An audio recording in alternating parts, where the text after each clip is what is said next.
We're going to have a good time.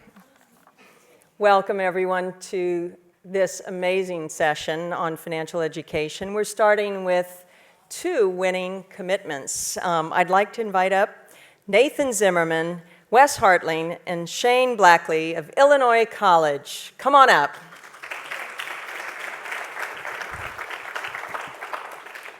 These young men have decided to take on the problem of financial literacy in low-income populations in this country, in the heartland, in central Illinois. And what they're going to address is the problem that we have that among low-income folks in America, we've got barely 18% financial literacy. And they've decided through the Bill Hart's Investment Club, which a wealthy alum had created some 20 years ago, they've decided to create a way that kids can actually learn about wise investments and create a stock market club, financial education, and learn about the power of savings. So they're going to start with middle schoolers in 7th and 8th grade.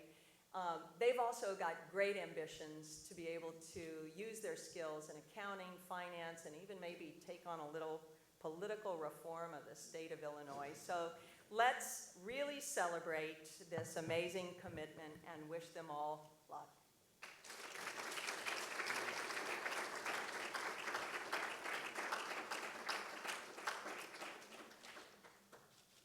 Now, the applause is supposed to last through the photo op.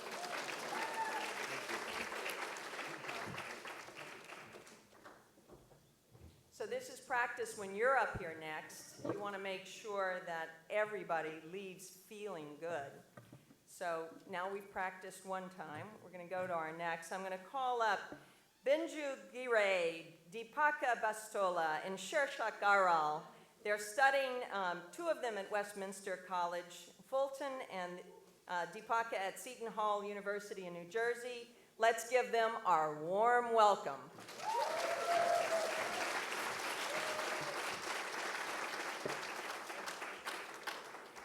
These amazing Nepalis are studying here in the States, and their commitment to action is to try to deal with the low-income populations and the lack of financial literacy and education of kids in their own country. And so they're going to start with high schoolers that are studying in Kathmandu, and particularly take the kids that have parents who are running a little business and are not literate themselves. And they're going to figure out how those kids who are already working in their family business can learn skills and improve their knowledge and immediately put it into use to improve the financial health of their family. They're starting with 50. I'm sure they've probably got their eyes on the prize of at least 5 or 10 million. Let's celebrate their commitment to action.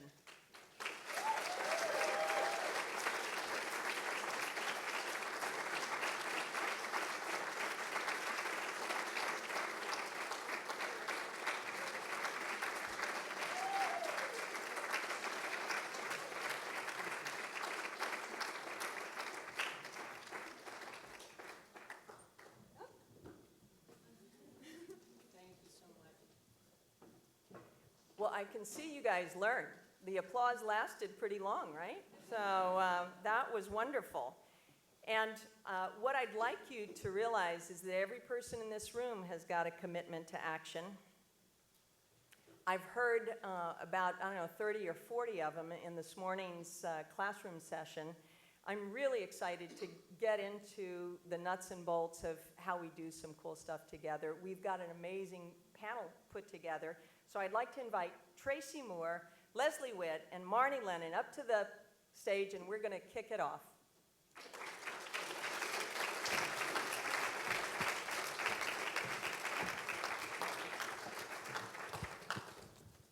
Oh, come on.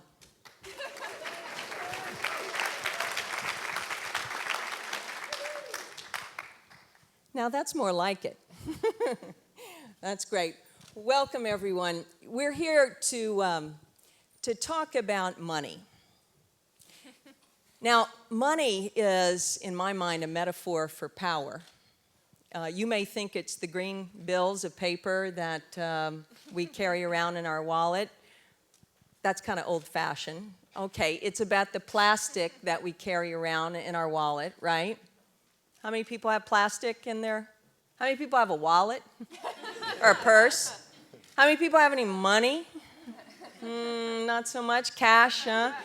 So part of what's happening is we are driving cash out of the economy.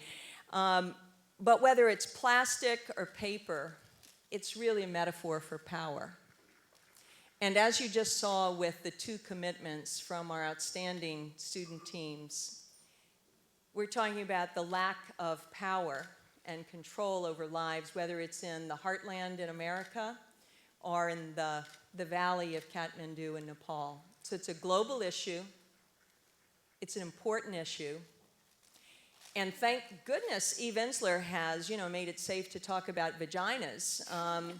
And we know that we've got to deal with our emotional lives when we're talking about sex, right? I mean, if we were talking about sex education, it wouldn't be just about the positions and how to do it and all that. We'd have to be dealing with the emotional side of what sexual relations are all about. So I want you to think about financial education in the fullness of the discussion. And it is personal, darling. It's personal, right? It's political, and it's powerful. So we're going to start with first, I guess we got to ground ourselves, right? So let's start. So I'm Susan Davis, born in New Orleans, raised in Lafayette. Had my first savings account from my mama when I was in 2nd grade, and realized that I better learn how to earn money, save it, and spend wisely if I ever wanted to get out of the bayous of Louisiana. How about you, Tracy? Sure, yeah. I'm from Pittsburgh, Pennsylvania originally. Grew up in Cincinnati, Ohio. Now I live out in the Bay Area, Oakland, California. And I guess I'll start out with the mistake. I went to college, got a number of scholarships to attend college, but I actually ended up graduating with about $5,000 in debt. So the biggest thing that I learned was there's a big need. That sounds cheap, actually. 5,000 nowadays is a bargain, huh? Right? That's true. Huh? Well, no. So the reason how long ago are we talking? That's fair. Huh? Do you really want me to tell them my age? Come on. Honey, I'm 58 years old, so come on. Okay, all right. Yeah, out yourself. So I graduated in 2006, but the reason that's expensive is that I had way more than I needed in terms of money for college. So I got scholarships and whatnot, and so I just made really bad spending decisions. I'm sure if I look back right now, I'd be like, did I really need pizza every single day for a whole year, or did I need to go to these really nice restaurants or take all of those trips that I took, that kind of thing. So I think the critical thing is just, and also the debt, some of that debt was credit card debt, right? Which is by far the most expensive type of debt that you can take on. So it really is not a good idea to incur that kind of debt. But the other thing is, it's important to make sure you actually track your spending. You pay attention to the dollars that you're expending, because the thing is this: if I would have said, look, honestly, there's no reason I should have spent $1,000 in pizza during the month of January, 2005, right? And so that would have made me more aware. Just seeing it, paying attention to it helps you sort of adjust your behavior in the future. So you went to the school of hard knocks, I see. Exactly. Thank you for sharing that, Tracy. How about you, Leslie? Yeah, so Leslie Witt, born in Indiana, and then quickly moved, I think, 4 times before I was 3 throughout the entire Midwest. Grew up, I like to say, in St. Louis in the sense I went to high school there. And Texas, New Jersey, I'm like, pick your state. I probably have lived there, but have spent the last 10 years in the Bay Area as well. So we've got 2 Californians up here. I think one of my most memorable money moments came when I was a tween, kind of entering middle school and wanting to play an instrument, for me, trumpet. And my parents could afford to buy me a trumpet, but they decided that was a great object lesson opportunity. And at the time, and I'm a lot older than Tracy. This is late 80s. The trumpet I wanted costed almost $1,000, and it was almost like the Dr. Evil moment, like, $1,000. I mean, that was this huge amount of money for a 12-year-old. And a lot of babysitting hours later, and minimum wage was a wee bit different back in the 80s, I finally had that $1,000. And I'll tell you, that was one of the most awesome purchases of my life. And I played trumpet very consistently all the way through college. And I think more of that had to do with the fact that I had to buy my own than in some ways the true love of the instrument. Now, that did not prevent me from all mistakes. And so I too graduated college with, you know, a decent amount of credit card debt. And I think that unconscious spending, although I had learned how to save, I actually hadn't learned how to spend. And so. Wow, that's amazing. I'm going to remember that trumpet story. Thank you, Leslie. And how about you, Marnie? Interesting when you talk about money as power. I'll give you a little background. I was born in Toronto, and very early on, remember my mom doing several different jobs at once, but always trying to be around. She would teach piano in the house, and kids would come through. She would go and work other places when we were at school, and so there was this visual of you work and then you can. We moved to Florida, which was a very different place from Toronto, and we moved to Sarasota, a beach town. Yeah, there we go, White Sands. And at that point, I had the coding already from early trips to the bank with my mom, where there was a little passbook, and it was exciting to go record that we were putting in a couple of dollars in savings. Translate that from age 7 all the way up to age 14, where I'm knocking on the door to babysit, doing anything I can, because the messaging was that if I had some funding, then I could make choices, whether it was to go to the movies, whether it was to save to do something later. And my first rebellion was getting on my bike and riding down to the mall to convince the people at the Gap that I was actually 15, so I could fold sweaters so that I could work. And so for me, it was power, but it was also just the freedom to choose what you wanted to do next and to be in a position to do that. Now, I will disclose that led to a backpacking trip that was not sanctioned by my parents, but nonetheless, the premise was there. That's really great. Well, partly when we were talking about how do we really look at the spectrum of financial education, or the ways that we imagined you as students were trying to deal with money issues, how to make it, how to save it, how to deal with debt, maybe how to invest it. We'll get some tips from you guys later. But the biggest problem that I've been hearing about is the amount of debt that kids get out of school with. It just felt like the problem in the 70s and early 80s that happened to developing countries. All of a sudden, the whole future was mortgaged by this really heavy debt burden. So we decided we'd find somebody here at the University of Miami that's trying to deal with student debt issues in a way that, as a great social entrepreneur, Marnie's figured out another way to even think about it. And I want to pass this on because this is a strategy that needs to be present in every college campus all around the world. Marnie, can you explain to us how you all are trying to deal with this problem of student indebtedness and how it's mortgaging the future and sucking the best talent in the wrong, professions? Yes, thank you so much. We don't have it mastered, but we're working very hard, because what we would find is students would come in with undergraduate debt, want to pursue very innovative, very entrepreneurial pathways using legal education to facilitate change, and they would end up stuck. I would meet them on the front end at orientation. They would come into my program, the Public Interest Resource Center. We would start talking about their ideas, much as you all have been cultivating your ideas. And we would track the pathway for developing the skills so that they could then find the career of their dreams. And then we would hit reality, and they would disclose, wait a minute, I came in with X number, and now I've accumulated Y. And now I'm financially precluded from doing what it is I wanted to do when I chose this pathway educationally. And so what you'll see in a lot of programs in a lot of schools, which is a way to defray debt, is giving a partial scholarship or giving a piece away, but not necessarily spending the time tabulating the impact of the overall financial picture in a realistic way. That leads to what are the choices I can make upon graduation? What are my monthly obligations?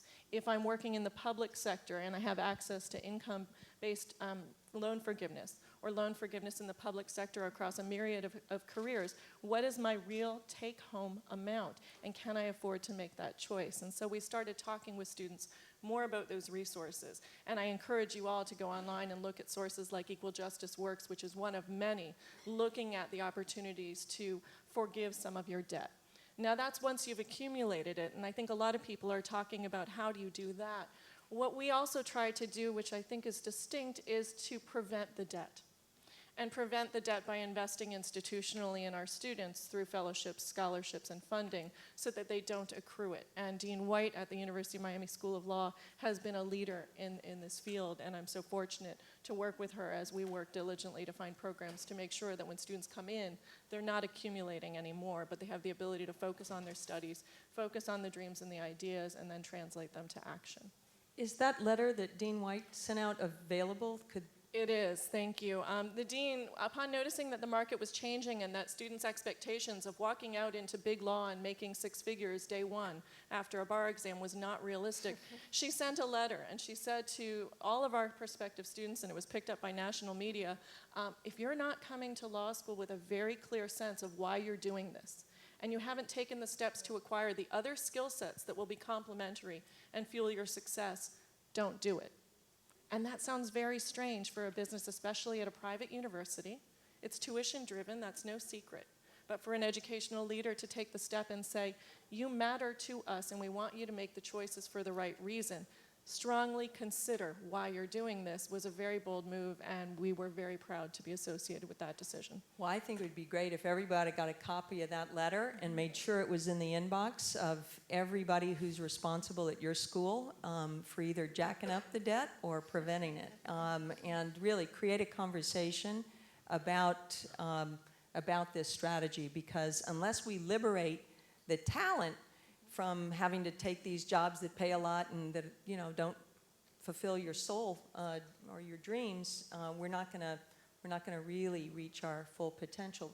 So Tracy, tell us, Mind Blown Labs and Thrive and Shine. What's the program that you're offering, and how does it connect with these folks? Yeah, sure. So generally, learning about managing your money is quite boring. I mean, it's boring for students. It's boring for the like teachers. It's like reading a sex manual, right? It's boring to read the financial manual. Yeah, it's exciting though.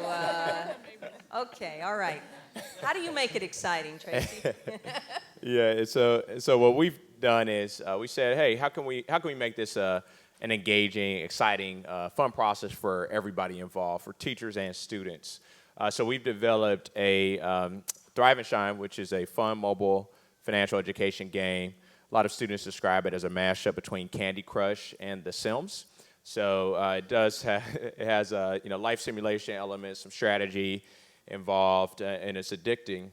But I said that with a straight face. So, but by playing it, people develop real money management skills. So like budgeting, saving, credit score management, debt management, et cetera. And the reason it works is that personal finance is so nuanced, right? You can't say that, oh, you always must do X because there's all these other contingencies that must be considered, right? You can't say you need to save 30% of your income at all times because, right, well, you might have $50,000 in debt, right? So there's not always like these fast and true rules that apply across the board. And so by experiencing these different situations in a simulated environment, students are able to get a sort of a more experiential feel for actually managing their money. That's so great. Anybody play Thrive and Shine out here? How do we do that? Yeah, sure. It's in the App Store. It's in the Google Play Store. It's just Thrive and Shine. It's free to download and play. So I go to the App Store. Okay, we'll do that later. All right. So Can I respectfully disagree with something that you just said? Sure. So I'm going to agree and disagree. Okay. I do think that the reality of financial lives is extremely nuanced. But because of that, financial professionals who are bean counters by nature, right? Like they're incredibly penny accurate and don't want to mislead people, even have a fiduciary responsibility not to mislead people. But because of that, we have very few standards of good, right? And we have them in other zones. We have 10,000 steps. Now, does 10,000 steps mean that you're going to be incredibly athletically healthy and that's all people's path to wellness? No, but it's a good start. And, we have Eat the Rainbow. Well, we have all these kind of memes that exist out there in terms of what good is like across a whole landscape of behaviors, and we really lack that when it comes to money behaviors. And there are a few emerging ones that I actually think are pretty useful, and one's called, has anybody heard of the 50-30-20 rule? No? Well, No. What is it? It's great, I think. Senator Elizabeth Warren is one of the people really kind of pioneering it, and it says, if you spend 50% of your money on needs, about 30% on wants, and 20% on savings/debt repayment, and she kind of puts those in the same category, then you will end up in a good place. And I love that it focuses on everyday behavior. It's not backwards looking like, oh, that $5,000 that you shouldn't have spent in college. Like, it's like, okay, you did it. Kind of, it starts with now. And it's also not particularly future forecasting. So it doesn't say you need $1.6 million by the time you're 42 in your 401k, which stops most people in their tracks. But instead says, here's something you can do. And it includes a decently fat middle. That 30% is incredibly important for financial security.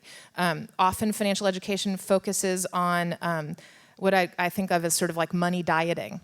And so people avoid it. They're like, well, I actually don't want to give up my Starbucks latte. I like it quite a bit, and I like ordering pizza. And so there's a safety net in that middle 30 that it says when something bad happens, if something bad happens, which it usually inevitably does, you actually have an area to belt tighten. And that's incredibly important for a sustainable money practice. So, go ahead. Can I just jump on? Because I'm thinking back to the student's entry point into university, and when you're looking at those forms online that take about 2 seconds to acknowledge that you understand the loans that you're taking, it's kind of phenomenal. My lawyer hat goes nuts because you don't understand what you're reading at that moment. And you hit and click, I submit, yes, it's fine, and this is going to be my financial package. But along with the takeaway that Susan was suggesting with the letter to your schools, make sure your financial advisors are sitting down and talking about what your actual budget needs are, because we talk about it when it's over, but we don't talk about, well, maybe you don't need to hit submit and take the full amount. Maybe there's a way to go with the 50-30-20 and identify what your world is and leave your 20 not in a loan capacity because you don't need it. You know you have access to it by your budget, but you don't have to automatically click, and we don't do enough of that conversation at the front end. So it sounds though like we're really anti-debt. Is credit abstinence what you think is the right strategy, Leslie? No, I was going to say, I like to say credit abstinence is not practicing safe money. And often it can feel that way. And I'd say along two paths. You have the credit card abusers who at some point wake up, and usually wake up when they're pretty pissed off at themselves for whatever kind of avalanche of credit they might be in. And if they successfully extract themselves, become sort of born-again virgins, and like close that credit card down, think they're making a lot of financially responsible moves. You also have the people who from the onset were sort of taught that consumer credit is bad and tend to avoid it like the plague. Well, it turns out that if you do that, come the day that you want to buy a house, no one's going to extend you a mortgage, right? You have no demonstrated trustworthy history. And so you actually need to engage with credit in order to open up future opportunity, be that procuring a small business loan, be that getting a mortgage, be that getting loans for your child for college. And so engaging with and learning how to have a healthy behavior with credit rather than an abusive one is extremely important. I'd say it's the top thing you could do. Engage with your credit, understand your credit score, and manage it wisely. So you mean our history of what we do is going to follow us around our whole lives? Woo. 7 years. How does Thrive and Shine deal with this credit history building issue? Yeah. I mean, there are definitely components in the game that we're building right now. So it's an iterative process, right? So we have a version of the game, but not everything, not all the content's in just yet. will be in a few more months. But the idea is that a lot of the factors that impact people's credit scores, most people don't know about, right? So if we even did a survey here, who knows all the different factors that impact your credit score? Just raise your hand if you're, okay. Come on, let's see some hands. I know some people. Yeah, there's a couple people who Does half a hand mean you kind of know a couple of things? So I'm afraid you might call on me. exactly. How about this? So- Who here knows their credit score? Okay, that's better. You You can know get that- it for free. Wow, you know Exactly. credit scores too. I Exactly. don't know mine. So basically, there are a lot of small things that do impact, or seemingly small things Like that what? impact, like paying your bills on time, right? So if you miss a bill or you pay it late, something like that, that can actually have a really major impact on your credit score for just doing it one time, right? Like your credit score might fall by like 50 points. So is for there a way instance. once you screw up that you can fix it? See, You're that's shak- the you're thing shaking your about. head, you're shaking your head. Is there a way? I mean, I think repeat interaction, right? So the more that you're engaged, and when we talk about thoughtful spending and engaging as a purchaser and as a credit consumer, the more you do that, the more you show your value. It's like building a trusting relationship back up. Why we're in relationships, I'm not sure, but we've gone through sex. It's all about a trusting trust, money, and sex, relationship. right? Oh, we're back to another theme. Okay, go Yeah, ahead. yeah, but it's important to understand that it takes a really long time to recover from that initial 50-point deficit, right? So like it's not as easy as just like, oh, you know what, the next 5 bills I get, I'm gonna pay on time. That's like it might take a year. It'll probably take more than a year, maybe 2 or 3 years of paying all of your bills on time. It might even take 4 or 5. I mean, like it takes such a long time to recover from some of these, like I said, seemingly small decisions that you're making. And so I think it's definitely necessary to automate as much as possible in terms of paying your bills, do auto pays, that kind of thing. But definitely always pay your bills on time. That's like one of the biggest things you can do in terms of building up your credit. Another thing is just sort of look at how much are you actually spending on, in terms of how much of that credit are you using, right? A safe rule of thumb is never to use more than 20% of the credit you have available. 10% is like you're doing really, really well by financial institution standards. But I'd say just in general, if you develop this habit where even if you have $10,000 in credit available, maybe through credit cards, never, ever use more than $2,000 of that. And the reason for that is that then, you'll be able to get out of that debt relatively easily later on. So the game, it just sort of considers all the different factors that go into determining your credit score. It has some really flashy objects that can be purchased, and we sort of get people to purchase stuff that they shouldn't purchase, just like in real life. And it considers all those things, and then boom, you have a credit score, and there's credit cards and all that kind of stuff. But again, not all of that is in the game right now.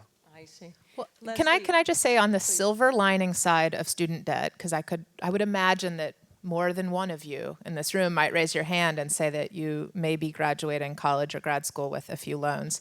The fact is that is also a profound opportunity to demonstrate healthy repayment of loans, and through that be proved to be creditworthy. And when it comes to those who are actually excluded from the formal financial system, in a lot of ways they don't actually get the chance to get onto the rung, because paying your rent on time and paying all the bills that are not credit based, that actually isn't reported. And so you do have, although I don't know that I'd go quite so far to be like, you're so lucky, you have a big lump of student loans. But it is, if you take it on as an opportunity to actually kind of build that demonstrated path of trust, and get out of it quicker than necessarily the 20 years that they'll be amortized for, then great. Leslie, a lot of people here have scholarships, and everybody here, I think, has got an idea that they're trying to implement. A lot of them have to do with contacts outside of the U.S., as we saw the team from Nepal. I know you spoke at the MasterCard Microfinance Symposium with your previous work with IDEO, and you're now at Intuit, and they have a few financial products, and you've seen some things. So, like, tell us about some of the most important tools out there for people who are trying to maybe create their own Mind Blown Labs version of a program. Yeah, so I spent the last 10 years of my life working at a design and innovation firm called IDEO. Cool place, IDEO.org focuses exclusively on socially impactful kind of developing world problems, and we're a motley crew of designers. And so I'm an architect by training, not necessarily somebody that you'd think would be up here talking on a financial education panel and then working it into it. But you know, life takes you in various paths, and one of the things that IDEO has been really a huge influencer in doing is helping the broader world, especially the kind of foundation and impact-oriented world, understand that the power of the mechanisms of design are really profound. You talked about people being addicted to the game, right? How do you actually design for humans and for behaviors? And so I'd say one great resource in terms of kind of developing your own ideas are a whole series of human-centered design toolkits that IDEO has authored with the Gates Foundation as the supporter. And so those are all available. HCD Toolkit, it's really about understanding people, kind of empathizing with that need, and then using a variety of techniques to kind of prototype your way to the right set of solutions. Now, you said, though, human beings are horrible calculators. So help us to understand, how do we deal with that phenomena? Yeah, short term, do the math. Long term, I think there's a whole breed of services that are coming up so that a lot of that math is actually done for you. I have a story I like to tell. It was incredibly impactful on me when I was in my 20s. Have you guys heard of Sex and the City, or were you like infants when that was? All right, Sex and the City was a very popular 90s TV program. And in it, there was a whole cast of women, and they each represented kind of different behavioral archetypes. And this woman, Carrie Bradshaw, was a shoe hound and kind of the center star. And it came, she had a great job. She was in her early 30s, independent, sassy woman. And she wanted to buy her apartment. $40,000 she needed for a down payment, which is probably in the world of today a relatively small down payment. And she felt like, how is it that as a successful 30-something, I don't have $40,000 saved? Like, this seems ridiculous. And her practical friend, Miranda, who was a lawyer, says to her, well, Carrie, how much does one of those pair of Manolo Blahniks cost? And she says, like $400. And she goes, well, how many pairs of those do you have? She says, like 100. Oh my God, that's $4,000. And her friend's like, try 40. And it turns out, overconsumption is not everybody's problem, right? In fact, the lucky few get to have overconsumption be their primary problem. But most people don't speak in a world of hypothetical fees or in percentage rates or, amortization schedules. Like, those are extremely abstract. And when it comes to like, what does that actually mean in my today, it's very hard to interpret. And so there are services, PNC Virtual Wallet, there are things that automate these things for you, but recording, Mint, yeah. You said PNC? PNC. Do any of you live in a place where PNC is a bank? Yeah? Are you a virtual wallet customer? Do you like it? So PNC Virtual Wallet allows you to track. Yeah, it's a hybridized account structure. So it takes the thing that we're all awesome at doing, spending, and it puts it together with things that maybe we're not as good at doing, like saving.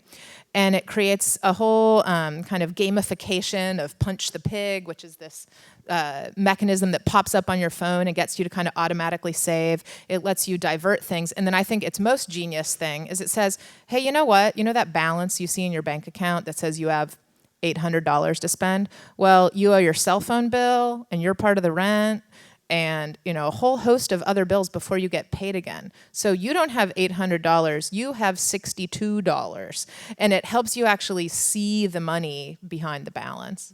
So sounds like, Tracy, you could have used that for in college, right? So, Marty, you've got a program called It's Your Life. Could you tell us about that? So when we think about how we each identify value with money, we were very quickly educated by the kids in the community in Miami that there were so many different concepts of what money was and where it should be spent, and that had so many variables: family lessons, lack of family lessons, teachers, mentors, exposure. And we had a huge population in Florida, and still do, of kids in foster care who were missing the opportunity to have the conversations and to have the exposure to what does money mean and how do I use it in any capacity. They were treated like commodities that were traded around homes. There was no permanence. And so in conjunction with an incredible judge, Beth Bloom, who's very inspiring, and who, after seeing kids come in and out of the courts and seeing families come in, said we need to do something, called UM, and I had the privilege of working with her to develop programming to help kids understand in tangible ways, much like you're talking about with the games and the online tools, but in a very straightforward and in-person way. What is my financial reality? I'm about to age out of the foster care system. I'm going to get a check in an account that I don't know how to access, and all of a sudden, with the flip of a switch, I'm going to be responsible. And so we started working with those kids on an aging out program to make sure that they had the vocabulary and also, most importantly, knew where to call if they didn't understand the next steps. Because the notion that we just send the kids out after a day, a magic birthday, was really not a humane approach to engaging children into the next steps of their adulthood. That's terrific. We're going to open it up for questions in just a minute, so you can, and probably have, 10 minutes or so if you want to do that, and then we're going to go into small group discussion. But I'd like to just, Tracy, you talked about economic citizenship and how all of this fits into the structure of our economy, of entrepreneurship, and maybe back to power. Tell us, because you've made a game. It sounds fun, all of that, but where does it fit into the how we're changing the world kind of rhetoric? Sure, yeah. The cool thing about the fact that we have this game is it's really a conversation tool, right?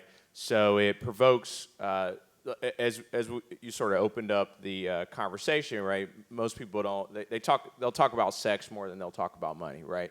Everybody's like uncomfortable. If you talk to somebody about their spending habits or how much debt they have, people start getting nervous. Like they're like, they don't want to tell you how much they're making, or there's just like so many taboo aspects of money, right? Why is that? Why will I talk to you about sex before money? Yeah, exactly. And and to very granular details too, which is bad, right? Wow. But that's what happens, right? And so through the game, it's more fun. Like you're talking about money through your avatar, through your avatar's eyes, and you can talk about the habits that your avatar has. So it's like one step removed. So it's a little bit more comfortable for people, for both teachers and students. A lot of teachers, in fact, are also uncomfortable talking about money.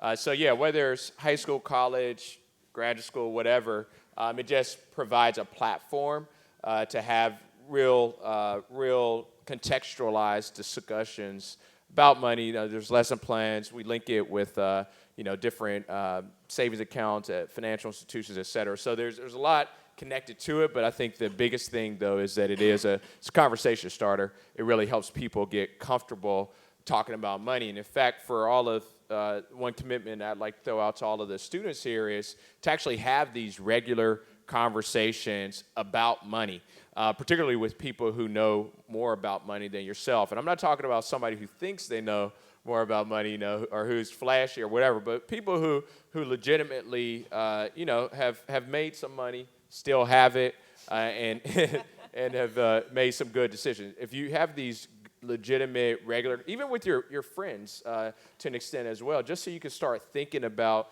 these decisions that you're making on a regular basis. Wow, that's really interesting. I am, though, struggling with the why. Why is it that money seems so taboo to talk about? What's going on? And women, oh my God, what's the deal with women and money, huh? Well, I would actually say maybe women and money are an exception to the rule a lot of times. There's a huge community, especially outside of the United States, around women helping each other gain financial access, pool resources, save. There's country after country within which these kind of savings circles and lending circles exist. There's a lot of areas where microfinance only fuels women, which may be discriminatory, but they've found that, I was talking about credit scores, and without that type of, record keeping and algorithmic history, they've found that women tend to be better repayers, and that when you lend to communities, it's that way. I have a theory that, particularly in the United States, money is a taboo topic because it forces us to remove a mythology about equality.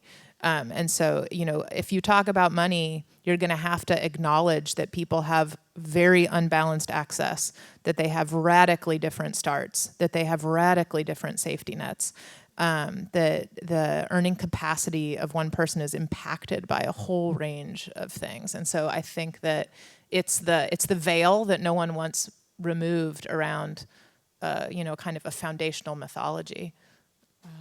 Wow, what do you think? Couldn't agree more.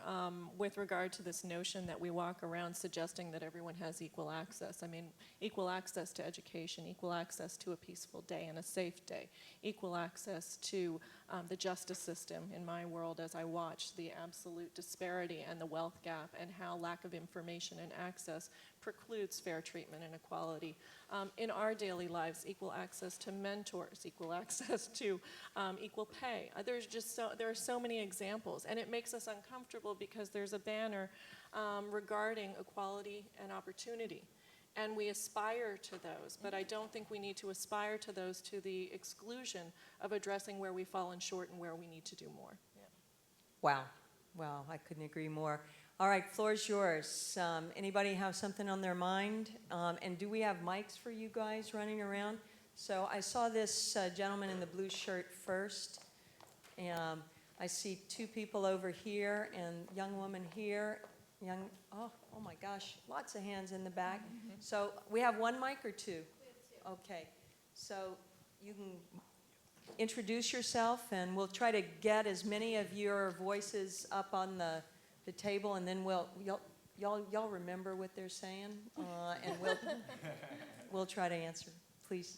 All right. First of all, thank you for this great panel. My name is Sebastian Vargas. I'm from the University of Florida. I'm representing Engineers Without Borders.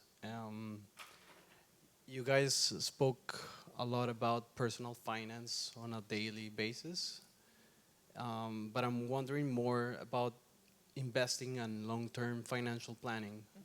I'm interested in the stock market, and I always hear that this is the best time for investing, but I'm wondering what's a good strategy to start investing? What's a minimum amount of money that we need to invest, and how do we allocate that money? Got it. Thank you, Sebastian. Yes. Oh, I ask. Oh, okay.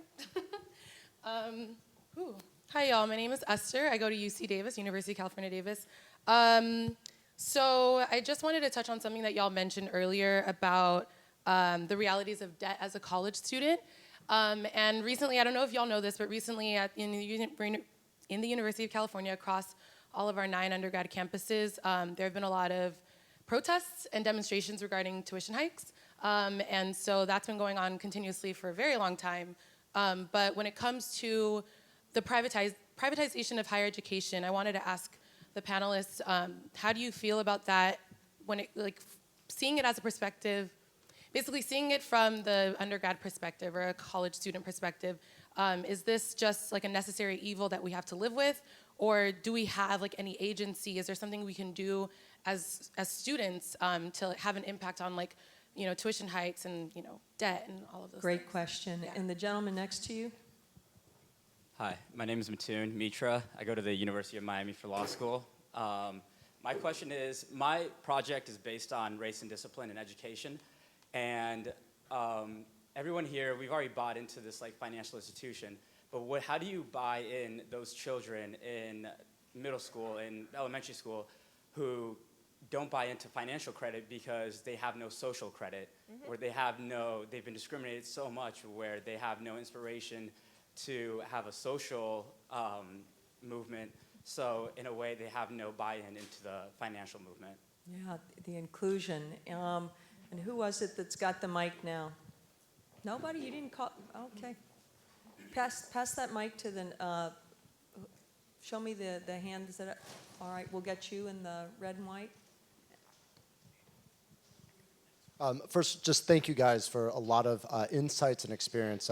Taking notes furiously. I'm actually partially here covering this topic as parts of an open IDEO challenge. So, hey.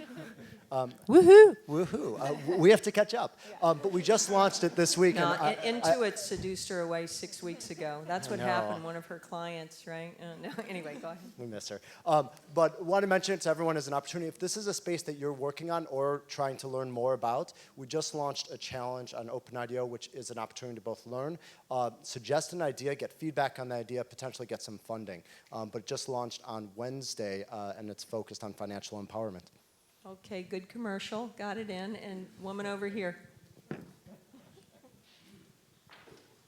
And let's put the mic in that hand and after there. Okay, go ahead. Hi, my name is Maureen, and I go to Marholder College. My question is for well, all the panelists. I'm working on a project that is centered around financial Haiti. literacy for, Right? In the one in Haiti? yes. Yeah, okay. So it's Good to see you. around financial literacy for at-risk children and their mothers. So how do we plan and, what is your advice on planning and addressing the topic of financial literacy and entrepreneurship with youth that don't have the social capital and access to resources that most youth in the U.S. have? And how do we actually strategize to reach out to them? Terrific. So similar to your question. So let's take a pause and see if we can answer these questions. You want to start with stocks and bonds and investment? Loan repayment. Go ahead. I'll talk a little bit about stocks and bonds and investing. I would say two things. Do it and approach with caution.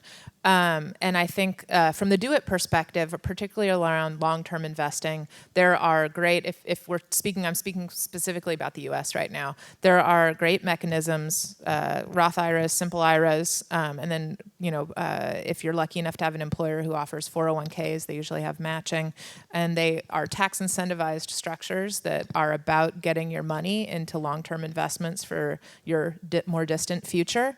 And within that, there's a lot of investing mixes that are designed to help people have an appropriate balance of risk, safety, and return. And so things like Fidelity offers retirement-oriented accounts. It's probably absurd for you guys to be thinking retirement, but if you say, hey, around 40 years from now, maybe I'll be stopping working, you pick what's called a target date fund that auto-adjusts your risk profile. As you start to feel more confident or you really enjoy the idea of self-selection, I just always have thought Warren Buffett said great, which is pick what you know. The things that you're passionate about, be it clean tech or, biomed, pick some companies that you think are doing great things and invest in them because you're in it for the long haul, and it's values-based investing. Anybody else want to comment on investing?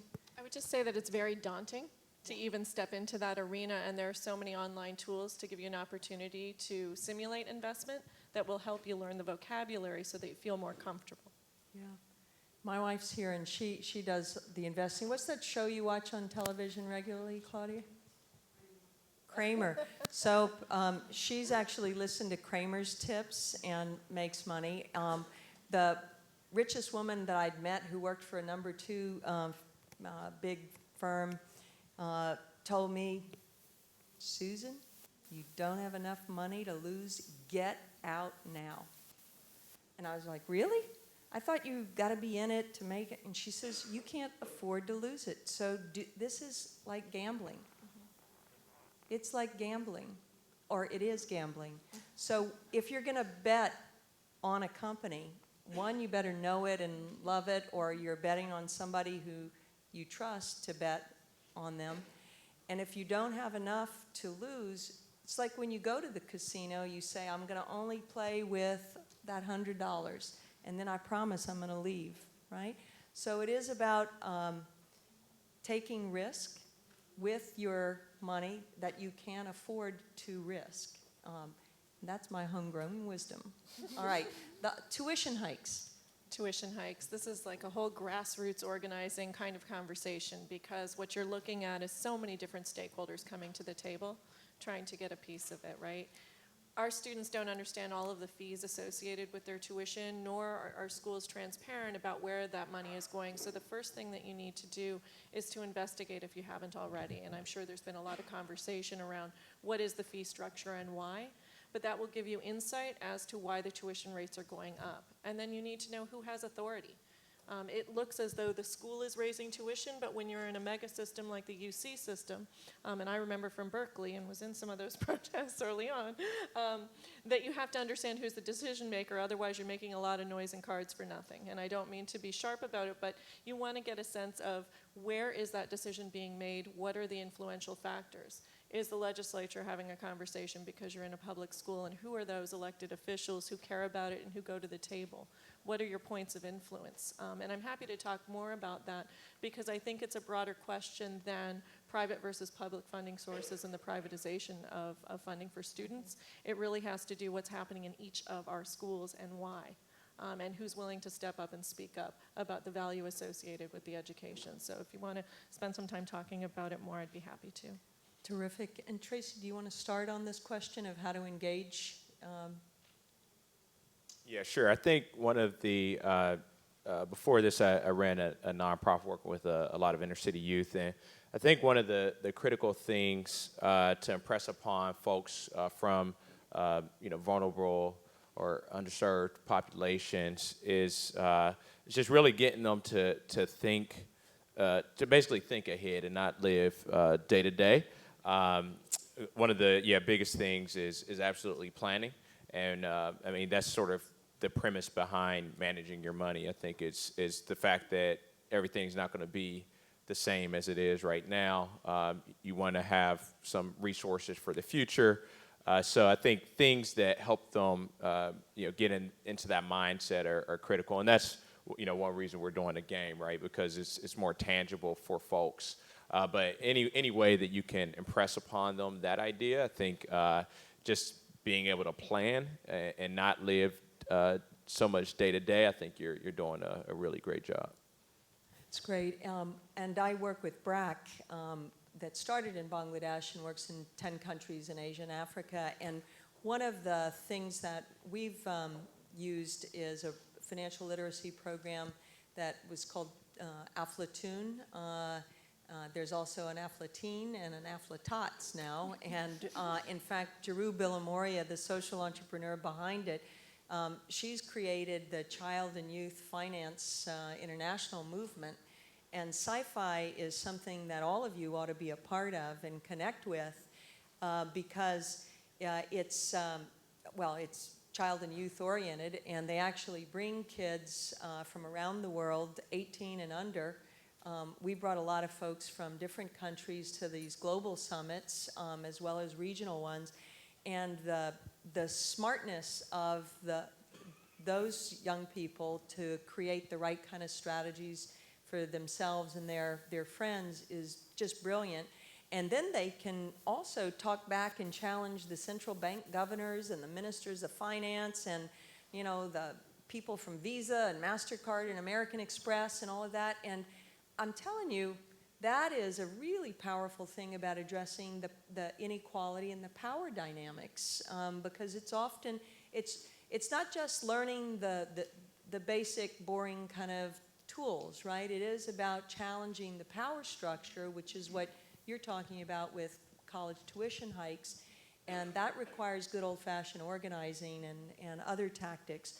So what we want to do now is have you all engage in some table talk. If you're at a thinly populated table, I suggest migration if you want to and consolidate. We're going to be coming round to your tables and talk about what matters.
Ladies and gentlemen, there are 5 minutes remaining. Please prepare your report.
Ladies and gentlemen, there are 2 minutes remaining. Please finalize your report.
Ladies and gentlemen, please welcome back our moderator, Susan Davis.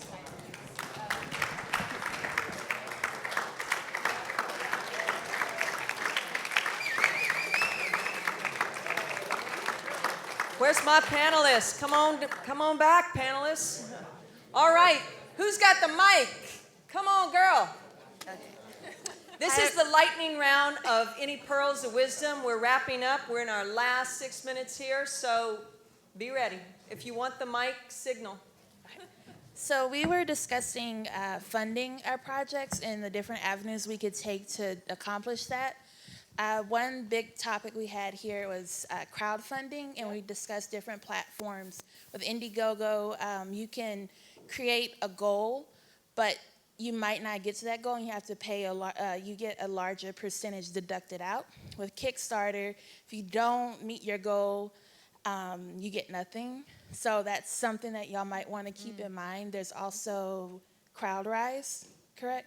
Yeah. And GoFundMe. Personally, I'm a marketing advertising type of person. I feel like Kickstarter and Indiegogo gives you more flexibility as far as customizing a campaign visually. And you want to build your brand. You want to promote your brand, and I feel like that gives you more flexibility. So That's terrific. my 2 cents. I also talked about the Rotary. Who's got a report out that you want to share? Something really useful you thought you stumbled on? Anybody? Because where you find the money, I thought was really good. So that was an excellent report out. Now, if nobody else has something that important, it's okay. A small insight. No one? You had really good conversation. Come on, the investment club. Don't we have a stock tip? Buy Monster, right? No, what? No? Okay. Whoever's got the microphone is going to talk, so stick your hand up right here. Okay, Maureen? We talked about the definition of money, what it means for different group, and how people would, perceive money from different cultural background and different communities. So giving access to financial literacy to one group may not mean the same thing for the other group. So these are things that we should keep in mind as we're talking about financial literacy across cultures and communities. Thank you so much, Maureen. That's great. All right, Bill Hart's Investment Club. Is that Shane? No, Nathan. Nathan, yeah. Nathan Zimmerman. All right. So I'm the president of the investment club at Illinois College, and one of the biggest problems that we had within our club this past year was this problem called diversification. I'm not sure if many of you have heard it. I just thought it was an interesting term that we found, and we kind of coined it for what was going on with our own portfolio. So the problem of diversification is that you have a portfolio that is spread out too thin. So it's like you're not maximizing the return that you could be getting if you would have a fewer number of stocks or more money invested in less amount of stocks.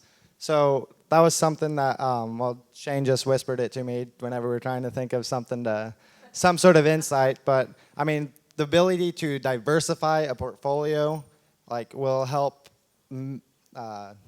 mitigate those risks and help you create a larger return. Thank you, Nathan. All right, who's got the mic? All right.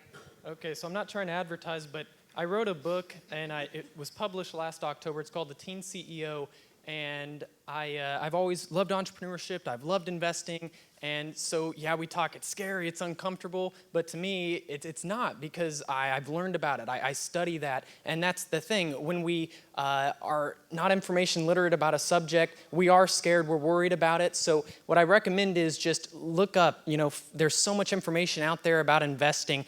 Some of the things we didn't mention were mutual funds, and I always use mutual funds because all of the different stocks, yeah, you can invest in Monster. He is a great promoter. All right, Zach Haney, the teen CEO. Who else got the mic? I got the mic. Oh, we're wrapping up. All right, this was fabulous.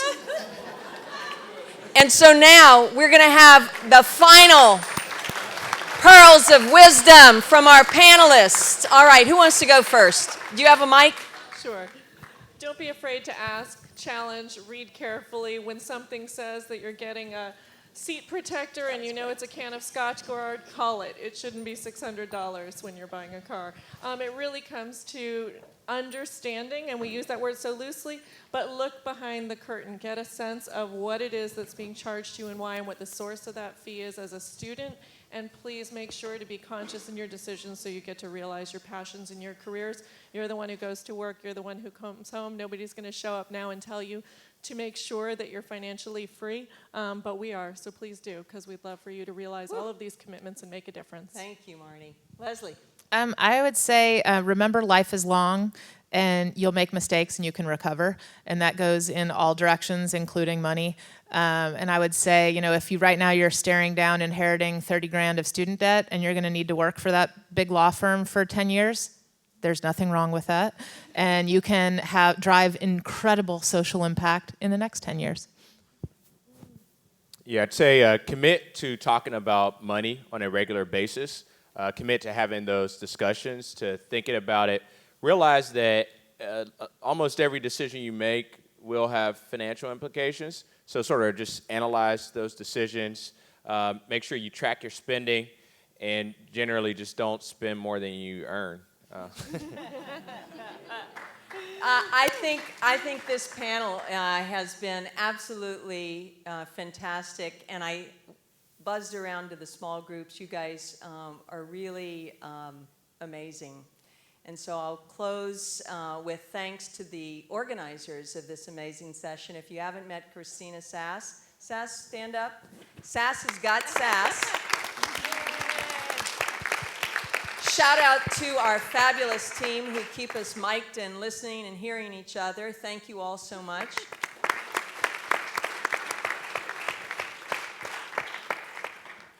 And I know you're going to go out and talk about sex and money, but just remember the scarce commodity that you get to control is your energy.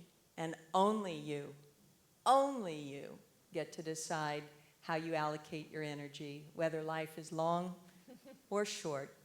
It's yours to decide. Thank you all so much.